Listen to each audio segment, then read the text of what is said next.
Continuamos en más y después de ese debate de actualidad, vamos también a seguir analizando la actualidad, que está muy candente, pero de vez en cuando, ya sabes, verá que nos gusta irnos hasta Bruselas, nada más y nada menos.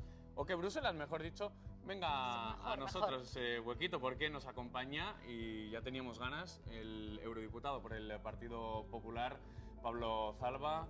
Pablo, buenas noches. Buenas noches, Gonzalo, buenas noches, Vera, pero oye, es buena idea alguna vez que vengáis a Bruselas. Yo ya estuve en diciembre, efectivamente, que coincidimos en las puertas que no me del avisaste, por Parlamento. cierto. ¿No?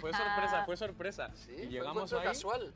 Donde pues, para pasar la seguridad y tal, y de repente nos encontramos y este chico me suena, este también. Mira, ¿En serio? Sí. Efectivamente. La verdad es que es todo un mundo eso de Bruselas. Cuando uno llega allí se da cuenta del importante trabajo que se hace en el Europarlamento. Enorme, y de eso vamos a hablar, porque además las decisiones económicas que se están adoptando en Europa, con una cumbre a las puertas, adelantada del lunes al domingo, parece que hay prisa por ajustar muchas cosas, y de eso queríamos empezar a hablar, de esa cumbre trascendental. Dicen ya últimamente todas las cumbres son definitivas, importantísimas para el futuro de los millones de europeos. No sé si coincide el eurodiputado con nosotros en que a lo mejor es ya demasiado, ¿no? Que todas las cumbres son la cumbre de las cumbres, podríamos decir. La verdad que quizá eso es verdad, que estamos creando siempre demasiadas expectativas en estas cumbres, pero lo que es evidente es que estas cumbres son todas importantes, en todas hay avances significativos y en todas se toman decisiones que afectan a los 500 millones de europeos y decisiones que son trascendentales para salir de esta situación en la que nos encontramos. También puede ser porque estamos llegando a un punto, ¿no? Con todo el tema de la crisis, del desempleo, etcétera, etcétera, en todos los países europeos, que se ve como agua de mayo, ¿no? Como difícil. Y efectivamente esta cumbre se va a centrar sobre todo en el crecimiento y en el empleo. Yo creo que en las cumbres anteriores nos hemos centrado excesivamente en las cuestiones de austeridad, del déficit, que eran necesarias, no me malinterpreten. Y en esta cumbre sí que parece que se abre el debate de la necesidad de incentivar el crecimiento y sobre todo la necesidad de incentivar el empleo y el empleo joven, que yo creo que ya hay conciencia en Europa de que hay una generación de jóvenes que no tienen trabajo, que reaccionamos rápidamente o si no vamos a tener un problema que durará generaciones. De eso precisamente ha hablado esta misma mañana el presidente Rajoy. Ha sido recibido por la canciller Merkel en Berlín, preparando un poquito la cumbre, viendo un poco las posturas de uno y otro país. Y hoy Rajoy ha vuelto a insistir en que España no va a pedir ningún aplazamiento para el cumplimiento del déficit, que España va a cumplir, pero también le ha dicho a Merkel que hay que cumplir el déficit, sí, pero también hay que inyectar liquidez, hay que también estimular la economía, sobre todo enfocada a fomentar el empleo de las personas más jóvenes. En eso coinciden rotundamente, ¿no?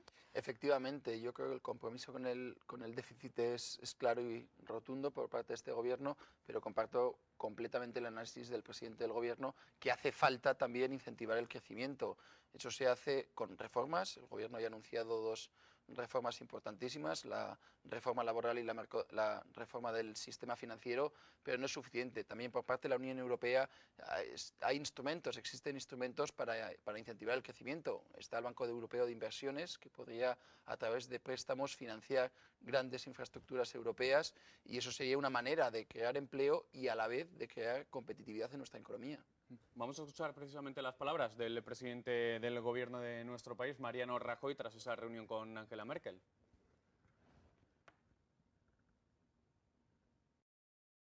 No le he planteado, yo lo único que he dicho es que el Gobierno de España está comprometido con la reducción del déficit público. Yo es que soy un absoluto convencido de la necesidad de reducir el déficit público, de no gastar por encima de las posibilidades de uno. El año pasado nos hemos gastado, las administraciones públicas, 90.000 millones de euros más de lo que ingresamos. A mí no me gusta esa manera de funcionar. Y yo también estoy convencido que tanto la reducción del déficit público como las reformas estructurales no producen efecto en 3 meses ni en 6 meses. Este año va a ser un año duro y va a ser un año difícil. Pero de la misma manera que le digo eso, le digo que quiero transmitirle a todos los españoles que estamos trabajando para el futuro y que no podemos gobernar pensando solo en las próximas 24 horas. Bueno, hemos escuchado al presidente del Gobierno despejar algunas dudas. No sé si el Partido Popular, el Gobierno de Mariano Rajoy, ha trabajado en dos velocidades, podríamos decir. Por un lado, el ministro de Hacienda, Cristóbal Montoro, pedía a Europa cierta condescendencia, un escenario más realista. Parecía que venía a indicar que las exigencias de déficit eran muy duras, pero el propio ministro de Economía volvía a explicar en Bruselas hace unos días que vamos a cumplir, y Mariano Rajoy se lo hacía ver hoy a su homóloga alemana, ¿no? ¿Está jugando un juego de dos velocidades el gobierno? Porque a lo mejor al final hay que hacer una petición de que se relaje la situación, la exigencia de deuda. Yo creo que el mensaje es claro y rotundo, como ha expresado el presidente en Berlín, después de entrevistarse con la canciller. El compromiso con el déficit no es un compromiso con Europa, es un compromiso por convicción. Este gobierno tiene la convicción de que no se puede gastar más de lo que se ingresa. Es verdad que es un compromiso difícil, alcanzar el 4,4% este año, y es verdad, sobre todo porque las circunstancias económicas han cambiado radicalmente. Han empeorado las principales magnitudes macroeconómicas, y el déficit del año pasado, que se esperaba o tenía que ser el 6%, va a ser el 8% aproximadamente. Además, aparte de esta cifra, la cifra de crecimiento va a ser mucho más inferior de lo que se había previsto inicialmente, y por tanto de ahí un poco la pequeña confusión de que el objetivo del 4,4% era con unas magnitudes económicas que en definitiva van a ser mucho peor de las esperadas. Y yo creo que lo que ha dicho lo que ha querido decir el ministro de Hacienda, Cristóbal Montoro, es que obviamente esas magnitudes son diferentes y que si cambia el escenario, pues cambiarán el objetivo del déficit, obviamente. Pero el compromiso con lo que diga Bruselas por parte del gobierno, yo es claro y rotundo. Pero con esas palabras, además, Mariano Rajoy no se deja un poquito de espacio para maniobrar, porque dice que este año va a ser malo, que va a ser muy duro, que con estas medidas o todo lo que se está tomando que no va a ser suficiente. ¿No se da ahí un pequeñito espacio para maniobrar y para decir, hombre, esto que no va a ser la panacea y no se va a acabar ya? Bueno, lo que dice el presidente del gobierno es que las medidas que se están tomando, tanto la subida de impuestos, el cumplimiento del déficit y las próximas reformas que se van a realizar, no van a tener, como es lógico y como los ciudadanos entienden, un efecto en 24 horas. Los efectos se van a notar, pero se van a tardar en notar. Pero bueno, yo estoy seguro que antes de que se acabe el año empezaremos a ver signos positivos, pero que trata de explicar el presidente que estamos en enero y que en febrero no se van a notar en los datos del paro las reformas y las medidas que se están tomando a lo largo de este mes. Los datos del paro, que por cierto hoy se han adelantado por parte del Gobierno los datos de la EPA, que va a arrojar 5.400.000 parados en España, unos datos que se van a publicar próximamente. En las próximas horas hoy los han querido adelantar y la verdad es que son unos datos muy preocupantes. ¿Le interesa a España que se amplíe el fondo de rescate de la Unión? Porque bueno, hoy Rajoy se ha visto cara a cara con Merkel, que es absolutamente contraria a que se amplíen estos fondos de rescate. Alemania dice, yo ya no meto más, por decirlo de algún modo. ¿A España le vendría bien que se amplíe ese fondo de rescate por lo que pueda pasar? Bueno, no es cuestión de que a España le venga bien o a España le venga mal, es cuestión de que a Europa le venga bien y a Europa le venga mal. La canciller Merkel sí que es partidaria de ampliar el fondo hasta los 750.000 millones de euros. ¿Es eso suficiente? Bueno, pues ese es el debate que tenemos que responder, pero no es que sea suficiente para España o no, es que sea suficiente para la estabilidad del euro y la estabilidad de Europa o no sea estable. Insisto, la canciller Merkel considera que con 750.000 millones de euros es suficiente. Veremos las próximas horas, los próximos días, incluso las próximas semanas, con la reacción de los mercados, si está en lo cierto o no está en lo cierto. ¿Se debería incentivar a quien cumpla con ese déficit? La cosa está tan mal que aún así hay que dar un premio precisamente por algo que se tenía que hacer, o se tenía que estar haciendo. En mi opinión, la verdad es que se debería castigar a quien no cumple los criterios del déficit. ¿Premiar a quien lo cumple? Bueno, más que premiar a quien lo cumple, se debería hacer y todo lo posible, pues desde, como he dicho antes, préstamos del Banco Europeo de Inversiones, hasta fondos de cohesión, que hay posibilidad de ampliar en algunos apartados los fondos de cohesión, pues deberían ser otorgados a aquellos países cumplidores o los países cumplidores. Pero eso no significa premio o castigo, significa que el que cumple se le da lo habitual, al que no cumple, al que incumple, es al que hay que retirar pues esta serie de ayudas, por decirlo de alguna manera, aunque no me gusta mucho la palabra ayuda, por parte de la Unión Europea. Yo no sé si muchos ciudadanos le dirán en la calle por qué los eurodiputados, por qué ustedes no le hincan el diente a la situación de las agencias de calificación. La última bajada del rating de Standard & Poor's para España, para Francia ha sido una de las más sonadas, ha perdido su máxima calificación, pero los movimientos de Fitch, de Standard & Poor's, de las agencias de calificación están moviendo situaciones complicadísimas y están agravando en muchos casos la situación de la crisis de los países miembros de la Unión.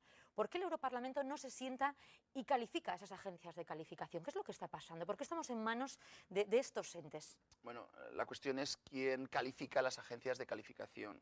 Pero bueno, yo creo que se está haciendo un buen trabajo al respecto. En el Parlamento Europeo el lunes pasado tuvimos un debate al respecto. Hay un informe sobre agencias de calificación. Y la semana pasada, durante el Pleno de Estrasburgo, estuvo Mario Draghi, el presidente del Banco Central Europeo, también en la Comisión de Economía del Parlamento Europeo, y parte del debate fue respecto a las agencias de calificación. Yo creo que las agencias de calificación han perdido bastante credibilidad de las que tenían.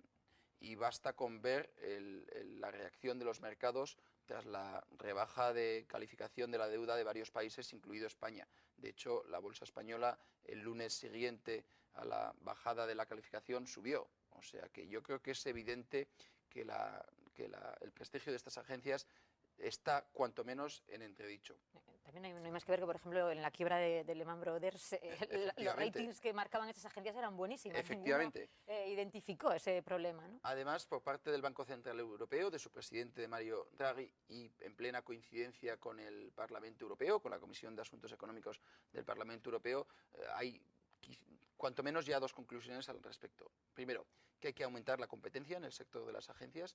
Las principales agencias son agencias americanas, que se les acusa de actuar en favor del dólar. Bien, es verdad que una de ellas, Fitch, sí que tiene accionariado francés, pero están todas basadas en Estados Unidos. Por lo tanto, la primera conclusión es que aumentar la competencia. Existe un debate si es necesario impulsar la creación de una agencia de rating europea o no. Está en el aire ese debate. Y además, como dijo Mario Draghi en el Parlamento Europeo, los datos de las agencias de calificación no tienen que ser los únicos. Tenemos que buscar otros instrumentos, tenemos que buscar otros parámetros a la hora de valorar la deuda de otros países, con lo cual tenemos que ser conscientes que no es únicamente la opinión de estas agencias de rating quien tiene que liderar la opinión de los inversores, y de hecho así ha ocurrido, como he dicho antes, en la última bajada. Por lo tanto, yo creo que vamos camino de controlar digamos, la cuestión de las agencias de calificación. Por ahí van los tiros, se le tiene que restar un poquito de importancia a lo que ellas vayan dictando. Por ejemplo, después de que Standard & Poor's retirara esa AAA a Francia, Sarkozy le ha intentado quitar un poquito de hierro al asunto. La verdad que Sarkozy a ese respecto estuvo un poco obsesionado, porque lleva meses, digamos, con la obsesión de no perder la AAA de cara a las próximas elecciones presidenciales, que si no me equivoco son en abril. Y yo creo que ese ha sido su error, en mi modesta opinión, el obsesionarse excesivamente con no perder la AAA, porque ha llegado el momento en que ha perdido la AAA y obviamente sus rivales socialistas se lo han echado en cara. Bien, es cierto que en el asunto de las agencias de calificación, los mandatarios, los dirigentes, las empresas otorgan credibilidad a esas agencias cuando los datos son buenos y positivos, pero cuando la cosa viene en negativo, cuando se baja un grado en el escalafón, entonces ya se dice, bueno, no hay que mirar tan de cerca, ¿no?, lo que dicen esas agencias de calificación. Hay una sensación también así entre la clase política de que eso pasa cuando conviene, viene mejor, cuando no. Tienes razón, Vera, que quizá los políticos en esta última rebaja hemos quitado importancia a esta rebaja de la calificación de la deuda. Pero me vuelvo al principio, los mercados también han reaccionado de manera similar, en este caso, a los políticos y han, digamos, omitido bastante en cuanto a subidas o bajadas, han obviado bastante el resultado de la rebaja de las agencias de calificación. Con lo cual, en este caso, yo sí que creo que hay una tendencia a una pérdida un poco de la credibilidad de las agencias de calificación. Yo no sé si ha sido nombrado esta misma semana vicepresidente de la Comisión Económica del Parlamento. Es un cargo de mucha responsabilidad. El Parlamento Europeo, además. Allí se toman decisiones económicas que afectan a 500 millones, decía, de ciudadanos europeos. Incluso en una sesión tuvo que ejercer de presidente, ¿no? Sí, esta semana precisamente en el debate sobre las agencias de calificación la presidenta de la comisión no estaba y ya me tuve que estrenar como presidente temporal de la comisión. Bueno, y esa responsabilidad, ¿cómo se lleva, ¿no?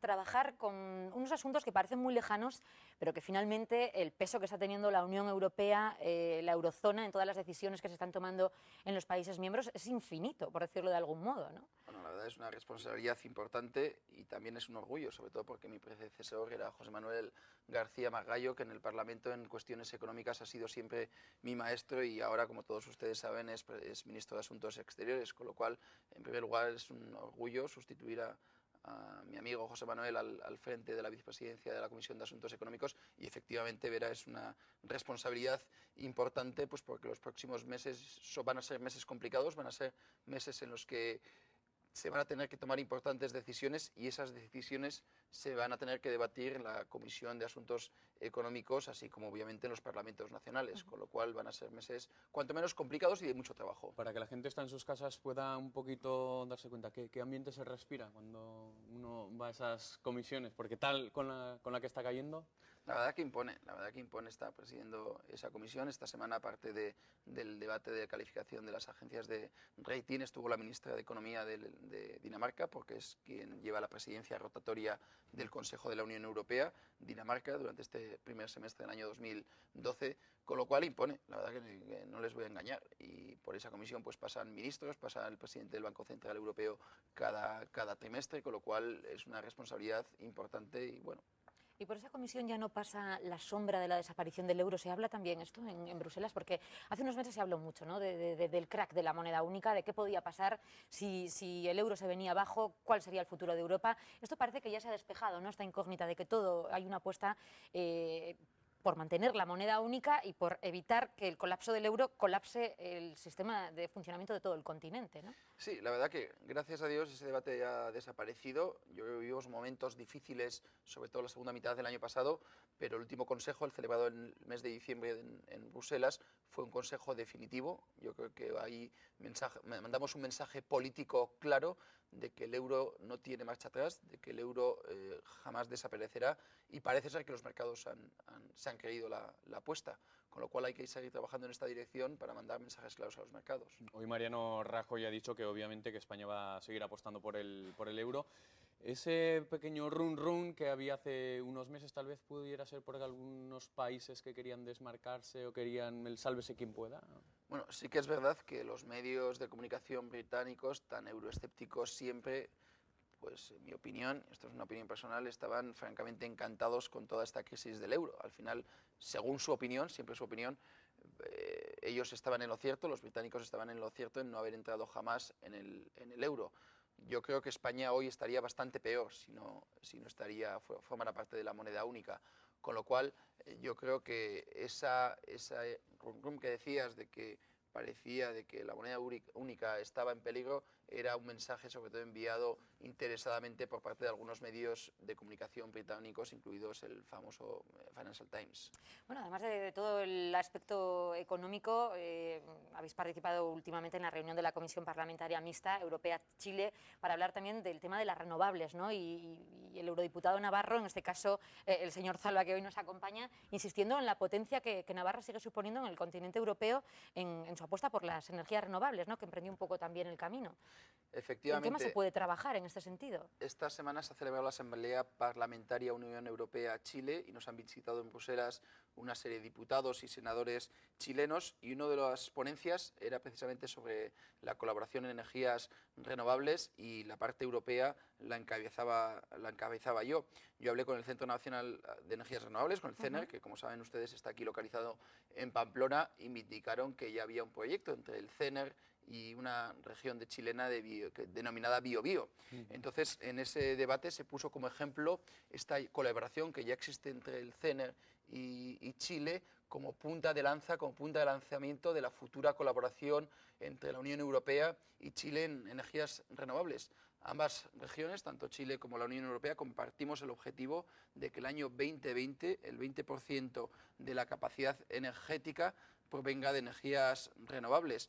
España está en ese aspecto bastante bien posicionada, estamos actualmente en el 16%, con lo cual yo creo que no será difícil conseguir ese objetivo, pero Chile, si no recuerdo mal, está alrededor del 5%, con lo cual las inversiones que tienen que hacer para conseguir el objetivo del 20% son brutales y por tanto van a necesitar colaboración, van a necesitar ayuda tanto de centros tecnológicos extranjeros como de empresas extranjeras, y en esto Navarra, pues como todos ustedes saben, es puntera, con lo cual intentaremos aprovecharnos de ese futuro desarrollo chileno para que se beneficien nuestras empresas y, si es posible, también el CENER, obviamente. Pues sí, pues una buena vía en esta época de crisis. Pablo Zalba, eurodiputado del Partido Popular, muchísimas gracias por haber estado con nosotros. Gracias a ustedes. Estaremos muy pendientes de qué pasa en esa cumbre, volveremos a comentarlo, a ver cómo quedan las cosas. Muy bien, muchísimas gracias. Muchas gracias y buenas noches. Nosotros ya nos despedimos, así que hasta el lunes. Hasta el lunes, que volvemos con todo el deporte. Vuelve Gonzalo. Ya sabe la gente que Osasuna juega el lunes, nuestra tertulia rojilla irá el martes. Tertulia rojilla el martes, pero el lunes, por supuesto, seguirá viendo en Canal 6 Más en Deporte, en el que aprovecharemos, ya que los rojillos nos dejan, que muchas veces para nos copan, repasar todo lo demás, pues ¿no? repasar todo lo demás, todo lo acontecido en el deporte aquí en nuestra comunidad, por supuesto que sí. Bueno, pues descansen, es hora ya de que se vayan pensando ya en descansar y nosotros volvemos ya la próxima semana. Muchas gracias por estar ahí, adiós. Disfruten del fin de semana.